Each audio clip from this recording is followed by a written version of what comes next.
Hey guys, welcome to 716 Sports Entertainment Podcast. Where today we're going to do something a little bit different on the channel. We've always prided ourselves as a sports entertainment channel here, and we talk about wrestling, we talk about the NFL and sports and the NHL, basketball, etc. But we also talk about video gaming as well on this channel. And one of the things recently, there's actually been quite a bit of gaming news. You've seen some of our other channels where we reviewed the state of play and we broke down our favorite Resident Evil games. We're going to be doing a bit more content like that. But with all of the news coming out with Summer Games Fest and the Nintendo Direct that was today as well, one of the games that I am most eager to play and to talk about on this channel as we kind of approach the release date. And one of the things I think we'll do when it comes out is probably a let's play of this game, because to be honest with you, I'm probably going to buy multiple versions of this game because it comes from a franchise that happens to be one of my absolute favorites, and that is Final Fantasy VII Revelation, which just got a brand new trailer with some gameplay and all sorts of other good stuff. So we're going to take a look at that trailer. We're going to break it all down for you guys, and we'll kind of provide some commentary as the trailer's playing in the background. Yeah, I don't know, Sean. Before I hit the play button here, what's your initial reaction? First off, can I say that this Summer Games Fest was probably one of the better ones in the last several years? Like, I know you're a huge Final Fantasy fan. I'm a pretty big one myself. We got that debut trailer for Resident Evil Veronica, so I got something huge for me in my Resident Evil nerddom. And shockingly, today, we got the Final Fantasy adjacent Kingdom Hearts trailer, which I don't think anybody saw coming. So yeah, I think that we got a lot of good stuff that we can talk about as we incorporate gaming into the entertainment aspect of our channel for everybody who watches us. Yeah, for sure. So with that, let's go ahead and get started here, and we'll play the trailer. We'll kind of talk over it, but yeah, I wish I could have we would have done this like so I could give my initial reaction, but let's take a look here. So. Long ago, a shadow fell upon our planet. I love that this is coming to PC as well, which is so cool. Yeah, that it's multi-platform right off the bat. By his will, a star fell. And Sephiroth has a new voice, which is also interesting. Apparently the previous guy had commitments that he couldn't get out of. Mm-hmm. That had to be one of the weapons, right? Stand against this celestial It's ultimate weapon. Now, hope endures in those. It's when they look over like the northern crater for the first time. Yeah, the airship, which I think that mode is going to be absolutely incredible. What we waiting for? Let's give Sephiroth the beating of a lifetime. Oh, Vincent! I read the interview with Nomura where he said that you're going to be getting the airship very early in the game, and you'll be able to just kind of go anywhere right away. So it's literally going to be a true open world? The entire thing will be open. That's cool. So, correct me if I'm wrong here, but did they visit Wutai in the original? Yeah. Yeah. Okay. It's been a long time since I've played the original. You got to go back and play that. It's like $10 on like every major platform now. I own it already. As far as I can tell, these things don't distinguish between friend and foe. See, that was the one from Rebirth, the new one. Ruby weapon, ultimate weapon. Let us put your faith. The weapons look absolutely terrifying. I think it's gonna be awesome. So cool. I'm a big fan of the fact that they got Matthew Mercer to do the voice of Vincent, because he's done it. He's done it in the past. I think he did it for George Cerberus. Yeah. And I'm partial to Matt Mercer because he does also the voice of Leon before from Resident Evil. As we reunite with our heroes, the meteor looms in the skies above, a constant reminder of your mission and the grave threats you'll confront as you embark upon Earth and face the epic conclusion of the remake series. That was Hojo, right? The Highwind, your very own airship, and the pride of the Shinra fleet. You'll take to the skies and witness our most expansive open world yet. There you go, right? Sid couldn't come up with a better name than his own name for the ship. Nation of Wutai. Simply Well, no, it's pick a direction Shin. He made it and for set sail. Shinra. That's the lore But how behind can you it. be expected to protect the whole world at once? You need to cover ground fast. I am not jumping. Hello, No Barrett. way, no how. Don't worry, these parachutes are top of the line. Full cord. They really nailed it with the voice acting for this game. Yeah. Nailed it. Whoever does the voice of Sid is great. Simply pilot the high wind I think to it's so destination cool that you and just take a like leap can of fly around anywhere, then you parachute into a level, faith. and you You'll just descend go seamlessly from the sky right into above the area to that ground you're in. below. Yep. That's Where will the so wind cool. guide you first? That freedom is in your hands. I'm curious how you get back up to the ship, though. Meet your enemy. You'll need a fighting I'm sure chance. there's probably like That things you like starts stand with on or trust and something, ally. you know, like a platform that you'll go to With the world that you- teetering on a blade's that edge. shoot up to it or Everyone something. assembles at cloud side, forming an epic ensemble of heroes. Like it'll probably be hovering Each with their somewhere, and own then you have to story like go that to brings one of you those areas closer to get together back alive. onto it. But Where's the cat's Moogle? it needs a disciplined what? combat regiment. The Moogle. Hybrid battle The Moogle? Yeah, the cat's one. Oh, Kate Sith? I mean, it's the health bar is there, so Like, I see the cat, but I didn't see the Moogle you not portion. played Rebirth? I never finished the very end of it. Oh yeah, you gotta go through and play it. He summons the cat as like a extra ability. Oh, okay. So that's how it works. Yeah, you gotta go and finish Rebirth. And of course, I'll finish it before this comes out. They can turn the tide of battle. Maybe I'll do a let's play of that for the channel. Ifrit looks different. A little different, yeah. Like he's like yellow. I don't know if that's what makes him look different.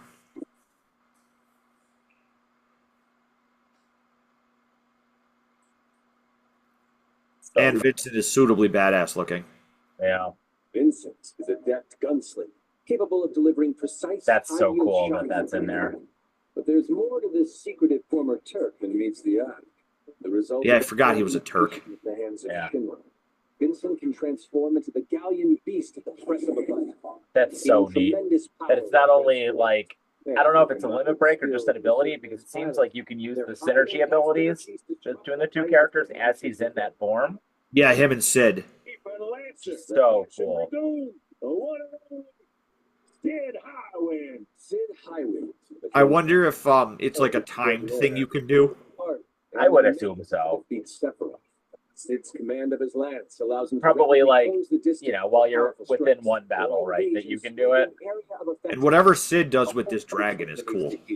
But to fully control the battlefield, skill with I love that. I think it's wild that they added jobs to this. Combat capabilities. Try this on. Oh, with the different armors? An integrated tactical superweapon. Yeah, literally jobs. System for short. Allows you to further customize your playstyle. You can turn Tifa into a mage?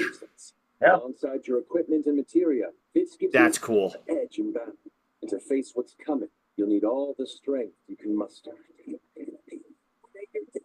Sensing its fate hanging in the balance, the planet itself has unleashed its Yeah, last. this is the one that you fight when you're making your way to that are larger than life. the gold saucer for the first time. You see this one floating in the materia river. As the world is torn Oh, apart, really?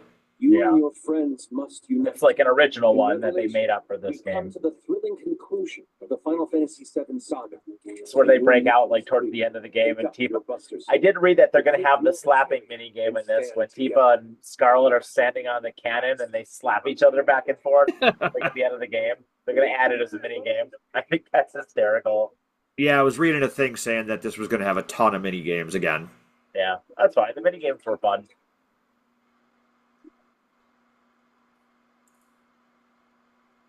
Which one is that? That's the one attacking the cannon, right? Yeah. It's the sapphire weapon, I believe.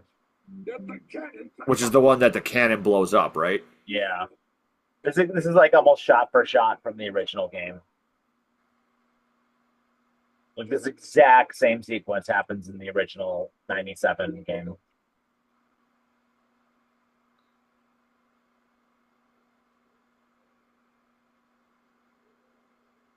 And that's Heidegger, right? Yeah. Did it dodge the cannon shot? No, it took it straight to the dome like a champ. Oh, is that what knocked its shot off to the side? At Yeah. last, This doesn't get delayed, right? No. the journey. No, it's You know, it's it's done. I mean,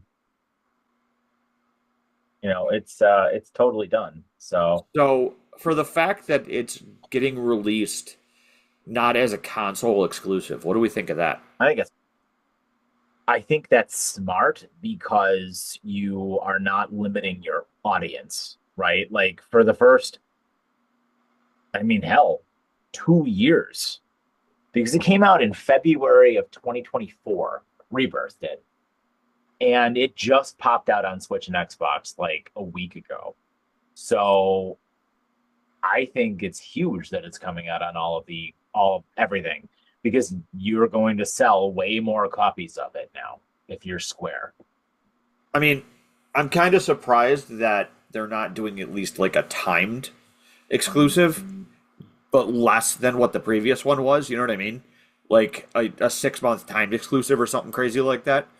Like they like some of these other companies did or do.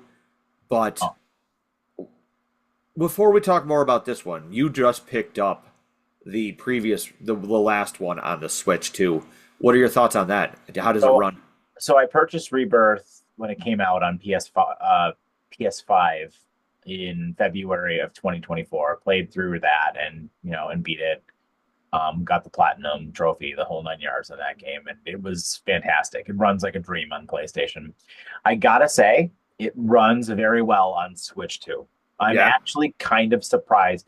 Granted, the file is like huge, and if you're gonna get it for Switch 2, you need to get one of those micro SD memory cards, whatever, because it's like 100 gigs, and it's like that's what is that like half of the Switch 2's memory.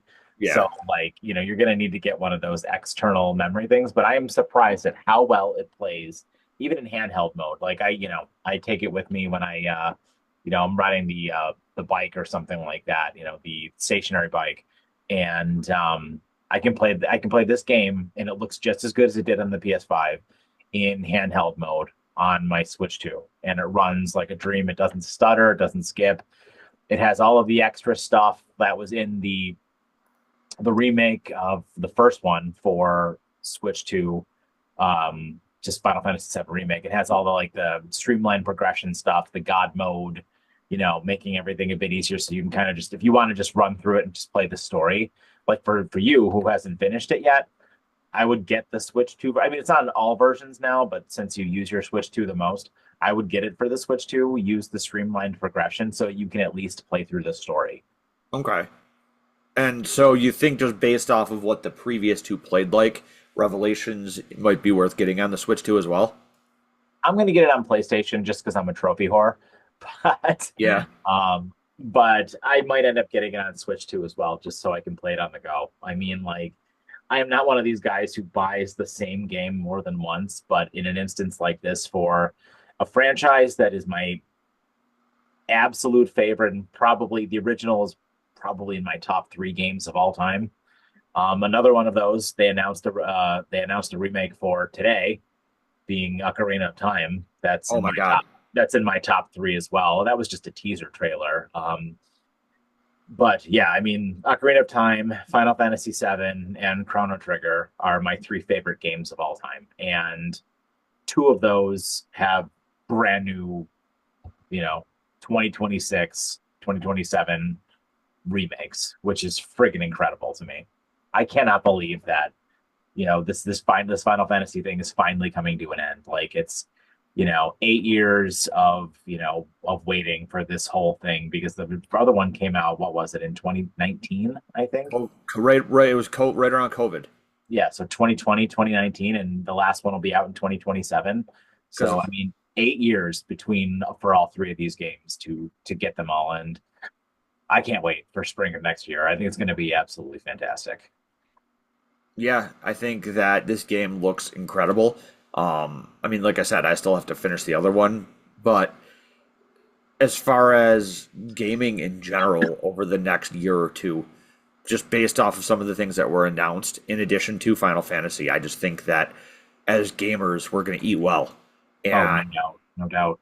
I mean, it's funny as we talk about our favorite like top threes, how different yours is versus mine, but it's in one Games Fest, they announced more than enough things just to fill both of our things. You know what I mean? Oh, no doubt. I just, I don't know. I am very excited. I think that this is obviously going to be a day one purchase for me as well. I will probably start with it on the PlayStation because I can play it on the bigger TV. And I am hyped. And I'm very curious to see now that this is finishing up if they've been working on 17 behind the scenes. Or 9 as a remake. Yeah. I feel like their remake teams have to be different teams than their new game ones. You know what I mean? I'm really 9 is in desperate need, I think. I mean, they already redid all the Pixel Masters for 1 through 6, and maybe someday they will remake 1 through 6, but I don't know. 8 is always like the black sheep, so I don't know if they'll ever really do anything again. I love 8. With 8. 9 8 kind of got a remaster. You know, it didn't get like a full redo, but it got a remaster. Yeah. 9 deserves a remaster or a remake or like a full-blown, thing. 'Cause 9 was spectacular. And because 9 came out so late in the PlayStation 1's life cycle, because 10 came out like, 8 months after 9. So very few people even got a chance to play 9, and 9 was a masterpiece. 9 is actually probably, if I had to pick a favorite Final Fantasy, I think 9 is my favorite. Yeah, it's a masterpiece. It's a spectacular game. It's probably my 3rd favorite Final Fantasy. It's spectacular. Kuja is my favorite villain in all of Final Fantasy. So yeah, no, so good. So yeah, so we just wanted to walk through that trailer with you guys, and we're gonna put out some more content like this. So let us know what you guys think if you want to see more stuff like this, and we'll talk again soon. So with that, I've been Mike, joined by Mr. Sean O'Neill. Have yourselves a fantastic evening, and take care.